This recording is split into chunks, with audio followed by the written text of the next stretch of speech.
From across the nation and around the world, for Pacifica Headlines, I'm Jesse Lent.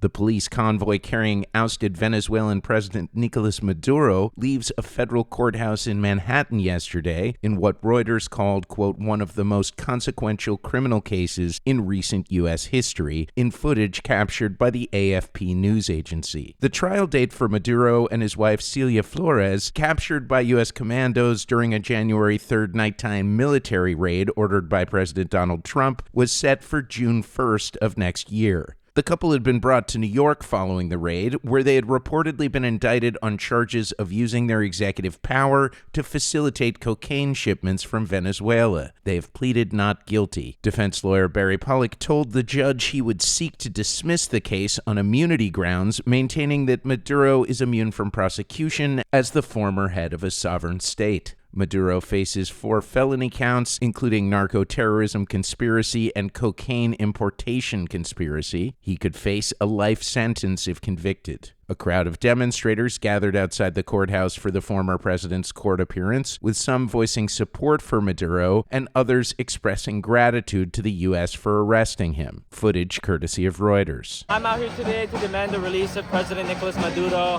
and First Lady Celia Flores, and to demand the U.S. takes its hands off of Venezuela. The United States does not have the interests of the Venezuelan people in mind. All it wants is the oil, it wants the natural resources, that's all it's interested in.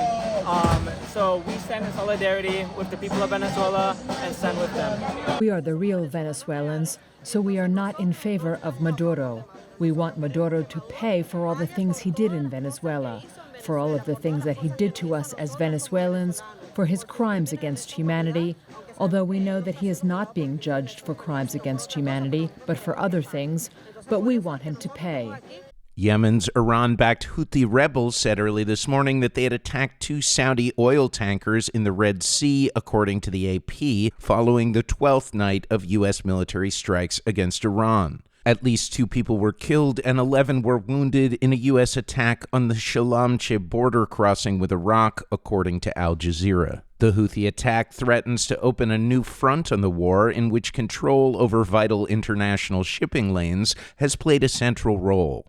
U.S. Central Command said its strikes were designed to, quote, further degrade Iran's ability to threaten civilian mariners and commercial vessels transiting regional waters. President Donald Trump warned yesterday in a post on Truth Social that the U.S. would destroy 1 bridge or power plant each time Iran shoots at a ship in the Strait of Hormuz. Both sides have increasingly threatened civilian infrastructure. International law generally prohibits such attacks unless the infrastructure is being used for military purposes. Iranian drone attacks on CIA facilities in the Gulf have prompted U.S. intelligence analysts to seek answers over whether Russia is providing targeting information or advanced drone technology to Iran. 4 people familiar with U.S. intelligence told the news agency Reuters. The report cited the strike's effectiveness and apparent precision, as well as Russia's broader technical support for Iran, as possible evidence.